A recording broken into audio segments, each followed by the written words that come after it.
I'm Ezra, I'm 20, and my life is falling apart. And I think that's a good thing, actually.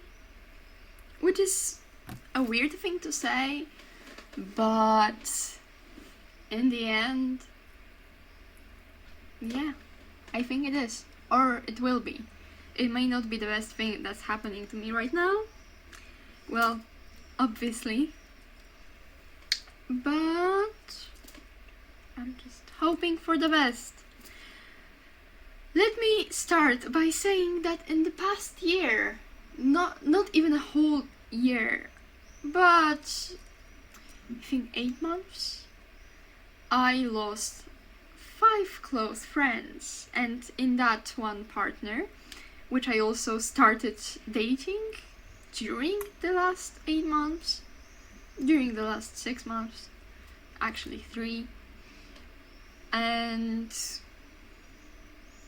yeah, I think I've been friends with 4 of the people for years, with the one who was my partner for 3 months. I've been friends with for 8 months, yeah, almost a year. And I don't know, man, it's so weird to think about. I don't even know how exactly to say what's happening, because there's just so much that's happened in the last months. As you can clearly tell by the fact that I'm in my pajamas and my whole face and my hair is a mess, that, it is falling apart. I think I didn't say that before. I lost 3 of the people, my partner and one of my best friends in that, in the past week at the same time, which kinda sucks, not gonna lie. And I think I'm gonna tell the whole story, because I'm probably not the only one that's going through shit. Maybe someone will find it at least entertaining. I know I will, in like a year when I'm moved on. But I'm not spiraling. I'm doing fine. Pretend you see the stash of meds and now pretend that you don't see it. I'm fine. So I think I'll start from the beginning, from the first person I lost. We've been friends for, I think, 3 years. We met on summer camp, and context, I'm Arawais.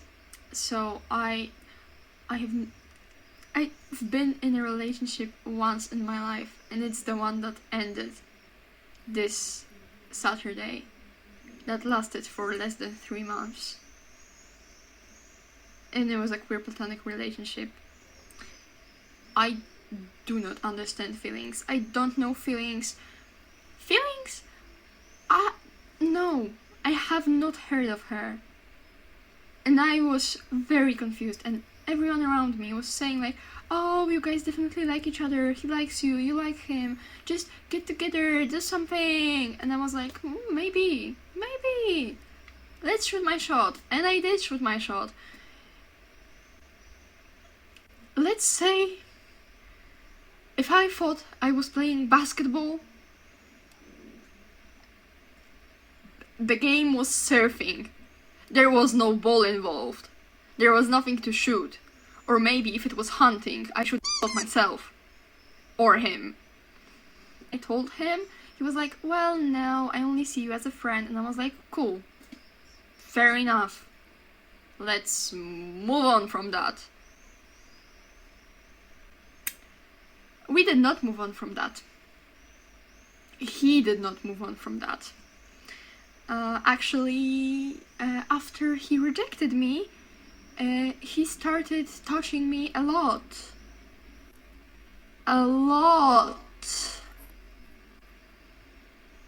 And all that, all throughout, he was like, oh, I don't like physical contact, I don't like physical touch, I don't like touching people.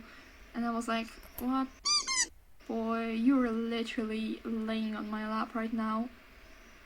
Further context, because everyone's confused, me included.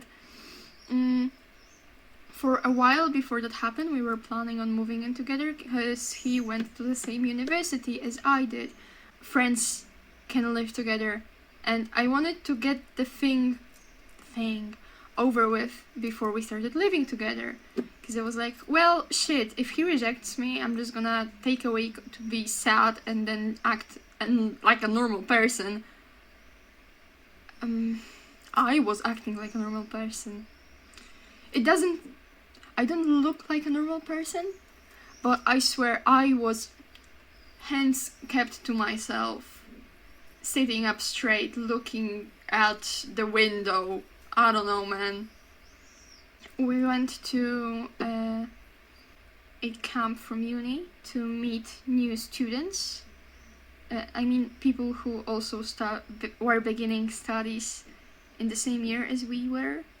That's also how I met the person who will later on go to be my partner and then break up with me.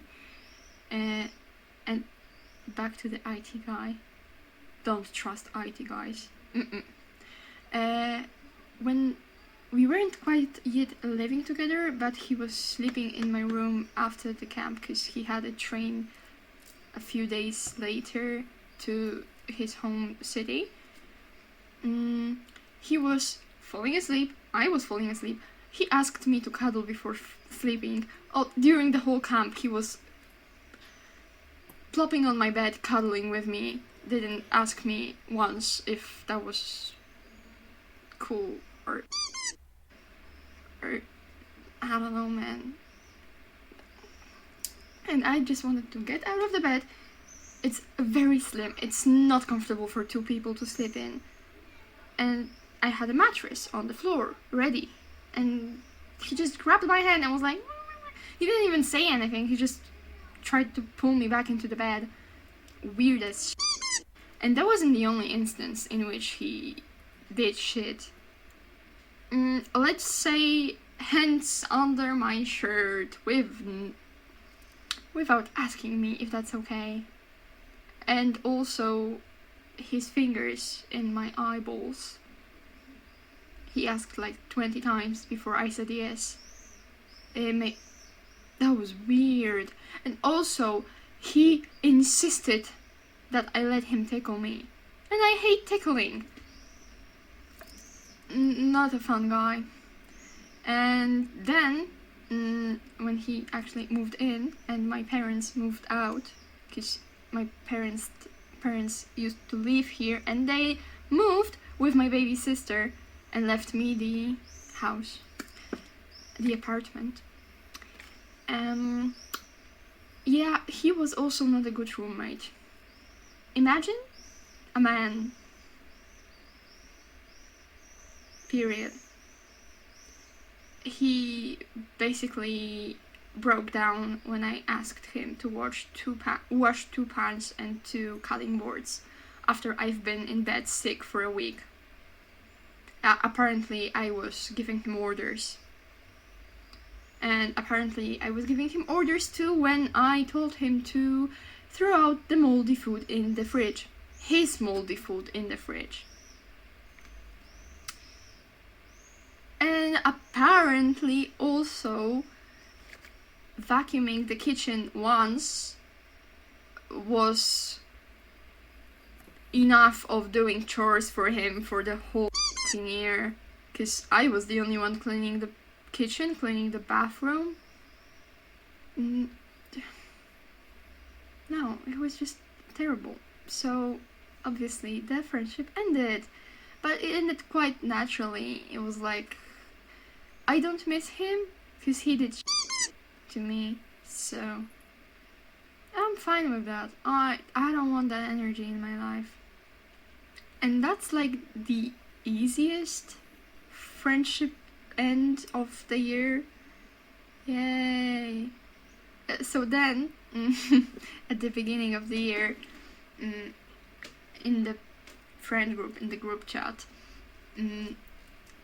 one of my friends, a best friend of 7 years. It was very persistently doing, like, texting that made us feel terrible.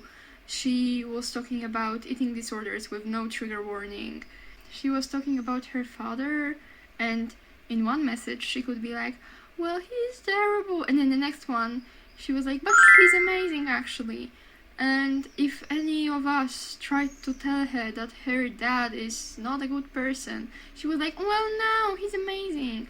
And just, it's very hard to explain without the messages in front of me, but I do not want to go back there. And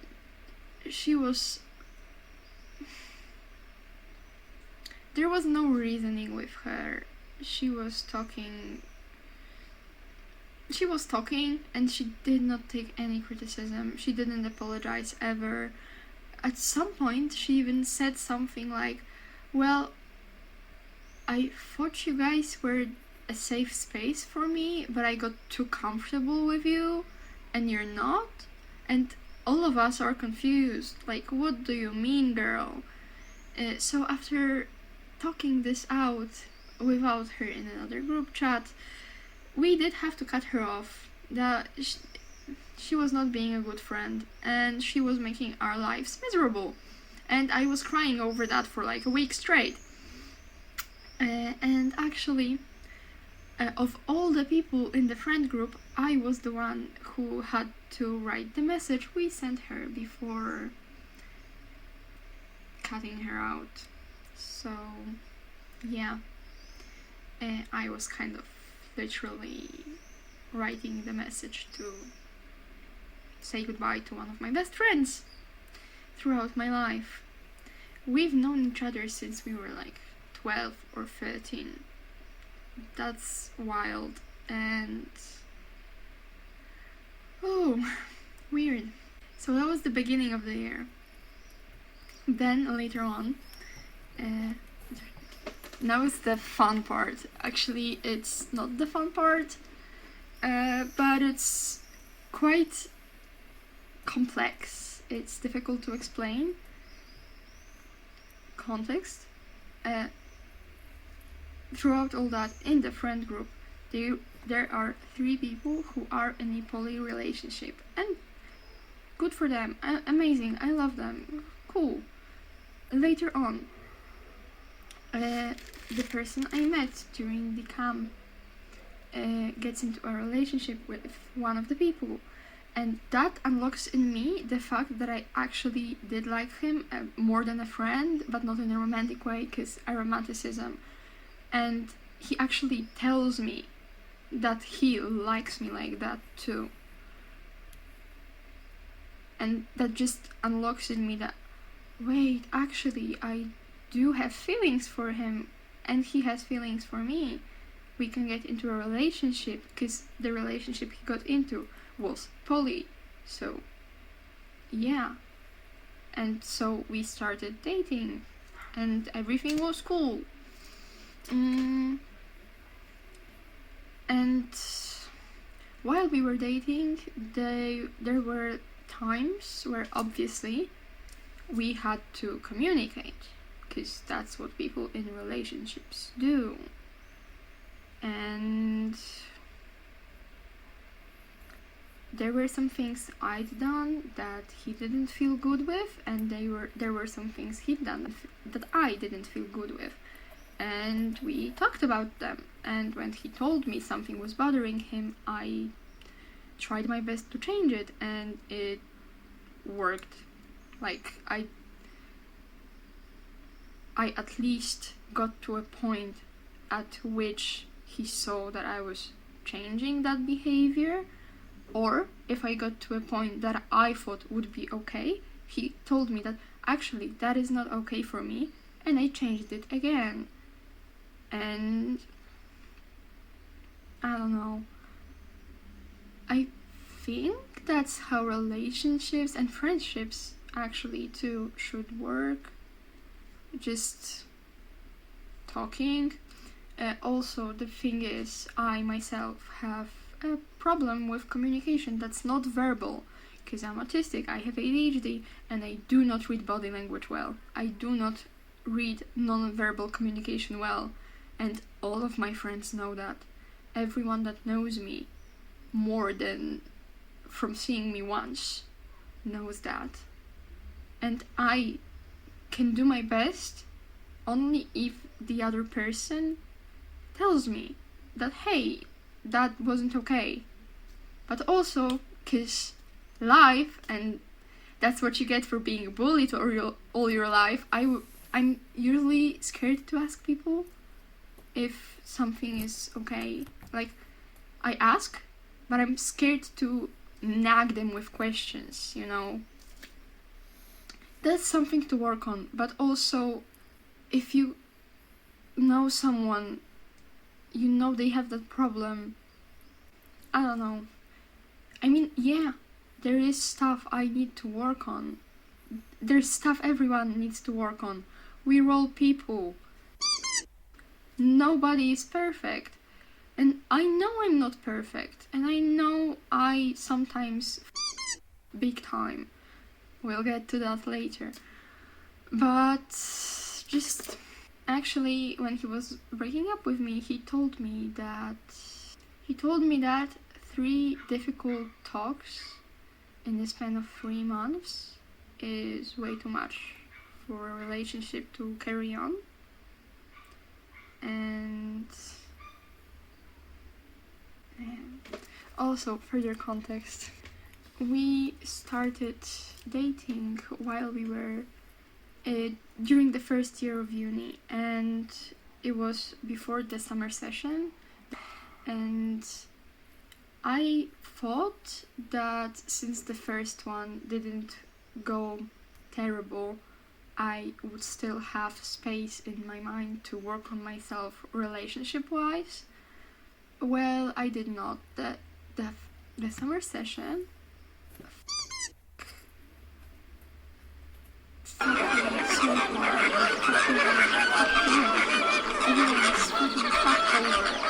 I think that's way too many times to say in a YouTube video. I was stressed. He was stressed. Because of all that stress, my anxiety was riled up 1,000%. If it's usually 80% on the daily about life, 1,000% during the session. And because obviously I was thinking about the relationship a lot, because I was like, oh, relationship, my brain immediately associated relationship with anxiety, and I literally had to sit and be like, girl, bro, no, the fact that you have a partner doesn't mean you're anxious.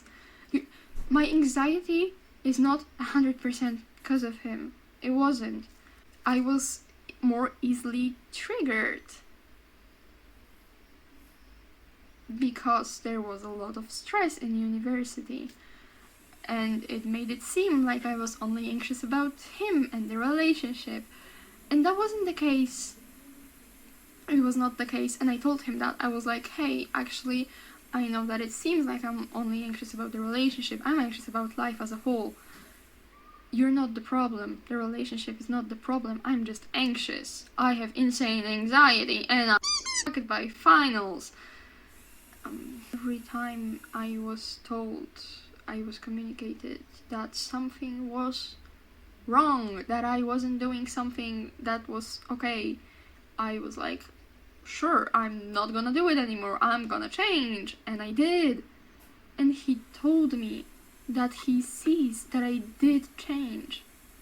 He noticed the change, not only the effort, the change too. So it just kind of hurt when he told me that 3 talks in the span of 3 months are just too much. It's also quite funny. When we last met before the breakup, we were hanging out with my friends, and when he was driving me back to my place, because we live like 7 minutes away from each other, I told him, hey, I know you're gonna be busy for the next 2 weeks. Could you please text me something daily, even a little silly cat meme, to just ease my anxiety a little bit? I'm just gonna be like, oh, he didn't forget me. He cares about me still. It didn't need to be elaborate, long, big. Just something. And he said he'd try. And at some point, also, I for a while have been texting him good night every day, and I asked him at some point if that was okay, and he was like, yeah, that's fine. So I continued to do that. Well, at some point that was the only message that we exchanged during the whole day. At first he was replying to it, and then he was like liking the message, and at some point he just read it and didn't reply, and then ghosted me again. He did ghost me once, but he did explain why he did that, because he's the type of person to process things a lot on his own. He needs to pull back, process, and then he can talk about it. And he apologized, and I am not mad at him. I understand why that happened, and I didn't hold it against him. That happened, and we moved past that. But apparently we didn't really. And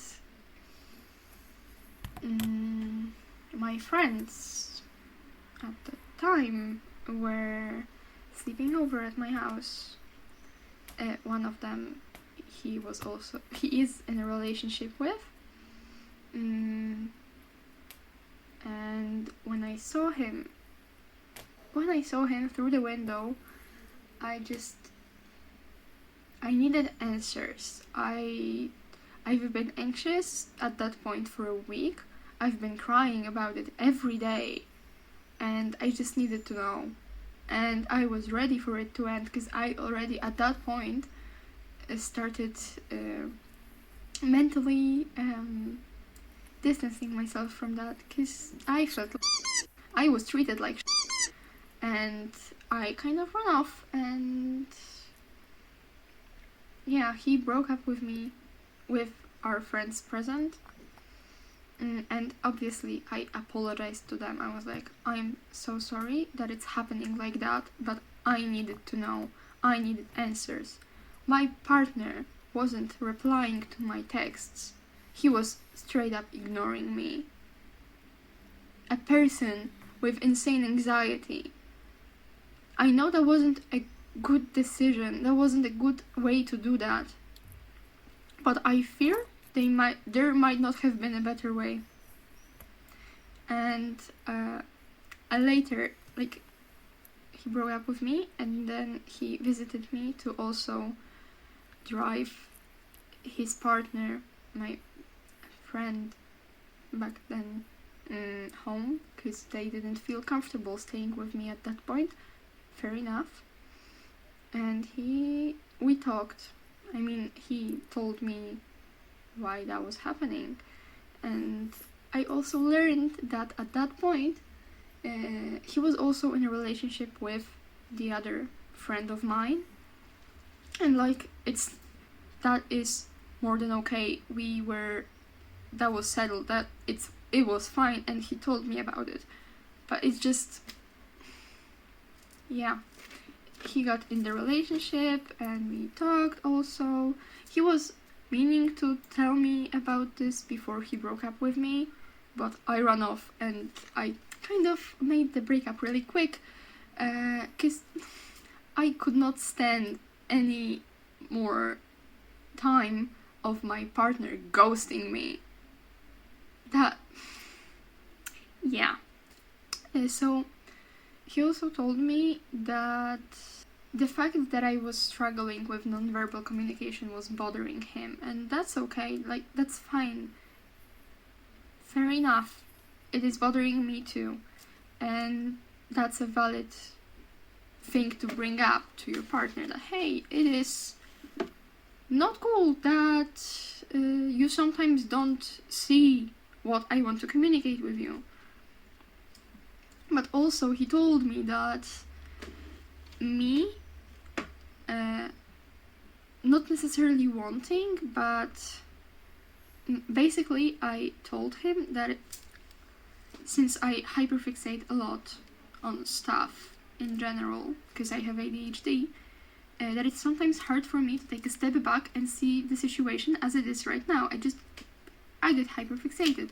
And I said, well, sometimes I myself don't notice that I need to take a step back, but I can take the step back, just someone needs to be like, hey, step back. I know that like babysitting someone all the time, that is not cool, that's not something you expect from a partner. But he told me that it's just a mother and a child, and to the extent of 100%, yeah, but it's not that I cannot regulate myself at all. Sometimes I need someone to tell me, hey, step back. It's not all the time. It's not even most of the time. Just sometimes. If someone is with me, just hanging out with me, and they notice that I'm hyperfixating on something, and I'm, I don't know, not letting anyone else speak, or getting lost in the hey, step back. And I would not lash out at them. And I think that if you have a friend and you notice them spiraling or hyperfixating on something and not letting anyone or anything talk, it's just a friend thing to do, to tell them, hey, chill out. But I don't know, honestly. And yeah, after that, all three of them are not texting me, and that's fine, I get it. But also, I mean, two of my friends aren't replying to me. One of my best friend isn't replying to my texts. They read the message that I very much sincerely apologize for the way that the breakup happened and that they had to be there to witness it. No reply. And just would be cool to know what's happening, but I don't, so yay. But also,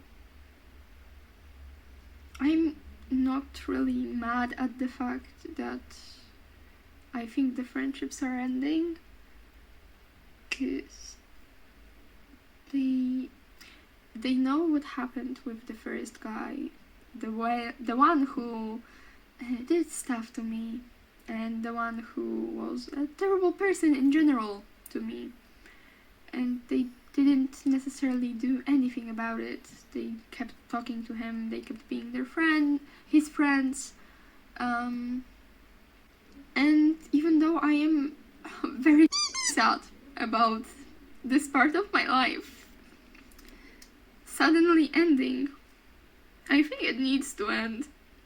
I think all of that needs to happen for me to grow up to be the best version of myself. Just hurts that it needed to happen like 5 times in the last 8 months. I don't know how I'm gonna tell my mom that 3 of my friends aren't talking to me right now, because she loves all of them, and I told her about all of them, and she likes them, and they're all in the city. I mean, 2 of them they will move in for university, and she cares about all of them. I do too. she didn't know that I was in a relationship, but she still liked him a lot. And I liked him a lot too, obviously. Like, the sheer amount of good stuff that the relationship brought me, it's gonna stay with me for my whole life, and I appreciate that a lot. I'm not mad about it ending. I know that if he had given me a bit more time, he would have seen a better person. Because, like, the 2 weeks after university ended, yeah, we were, he wasn't talking to me after uni ended. He did not see who I am when I'm not insanely stressed all the fucking time because of the first year, the first summer session of university. And I'm kind of mad about that. But also, on the other hand, I know that I don't deserve to be with someone who isn't willing to give me that time. So, it did need to end. Because I can't expect him to give me more if he just doesn't want to.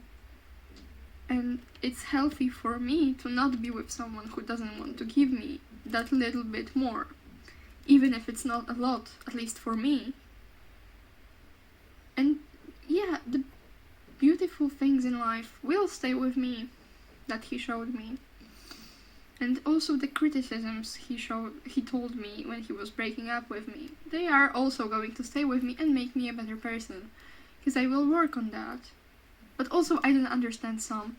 Like, he told me I am always making myself the victim, and to some extent I understand yeah, I understand, but also on the other hand, some of that is also coming from the fact that we just have very different styles of existence. I'm loud, I'm always there, I'm talking. The whole room knows about what's going on with me, just because that's how I am as a person. And he sees that as me always trying to take the attention and bring the attention to myself. Because he's really quiet, he's very... and just... he sees my way of being as a person as that. And also, yeah, sometimes allegedly, because I sadly didn't get to see or hear any proofs of that, I sometimes mess up the story when I tell them when I tell them to different people. So one person gets those details, the other gets those, but I think he also just might not understand that I just genuinely sometimes don't remember the story, because I have problems with my memory. And I don't know, genuinely I would love to hear how the way I tell stories makes it so I am painted as the victim in every story, and how they are different between each person I tell them to. But I just don't have an example, so from my perspective, that's not the case. From his perspective, it is the case. And I don't know, man. I don't know. It sucks to lose people you care about, especially so many of them in such a short amount of time. And I'm gonna miss them. I am missing them. But apparently, they were not meant to be in my life, and that's okay. I mean, they were meant to be in it for a while, and I enjoyed the while. And I'm gonna remember them as my friends. To some extent, obviously, I'm the problem, but I also know that I'm not the whole problem, and it just hurts to feel like I'm the only problem in this world, apparently, or that it's just,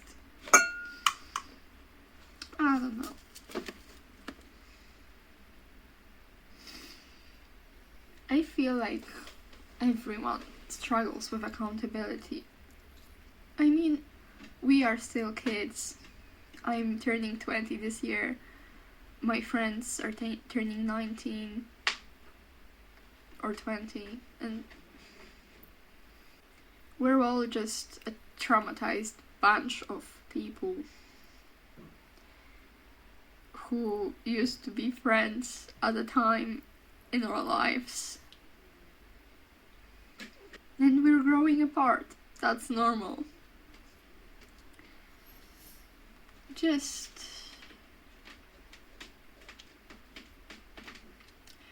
growth is sometimes very sudden. I hope they will go on to be happy, even if I'm not there to witness it. And I hope that I go on to be happy, and I'm gonna be there to witness it. I mean, I'm not necessarily sad with my life right now. I'm just freshly grieving 3 people who were a big part of my life. And I'm grieving my first relationship and the best friend of mine. 2 best friends of mine, actually. And actually, with that, I think I'm grieving a whole friend group, because there are only 2 people left who didn't necessarily cut ties with me, or I didn't cut them with them. Sometimes people aren't compatible, or they are at first, and they stop being compatible, and that happens. Everyone changes. It's hard to think I'm not 100% the problem, though I logically know I am not. I know we are all growing up. Kocie, Tushinko,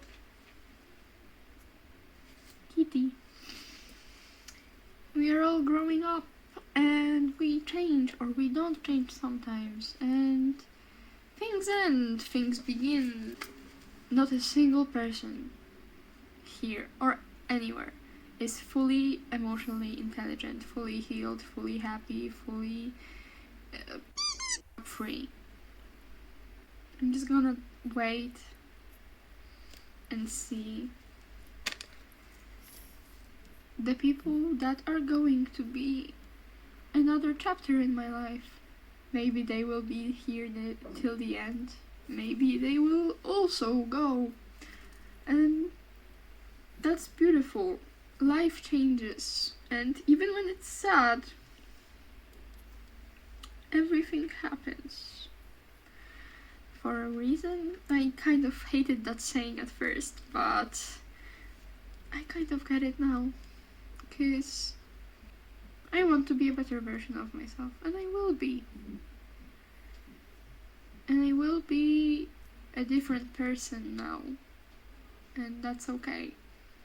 Because I am going to like that version of myself, no matter what happens. Because I'm not going to become a person I don't like. I'm going to fight to become someone I love. Actually, when I was finishing high school, during Matura final exam, it was a spoken exam from Polish, and I got a poem that was titled What to Believe In, actually. I don't know what the question was, but after I talked about the poem, the examinator asked me, so what do you think? What should we believe in? Hi, baby. What should we believe in this time, in your life, and no thoughts behind my eyes. I was like, in myself, in yourself, because you are the only stable part of your life, despite the fact that you're constantly changing. And not gonna lie, I was right. I'm always gonna live with myself, so I'm gonna be someone I like being around. And I actually like being around myself right now. I'm a cool person, despite being loud and weird. I like myself. I like my company. And I think that's the point. Hi, baby. He's on the chair. In the back of the chair. Do you have something to say?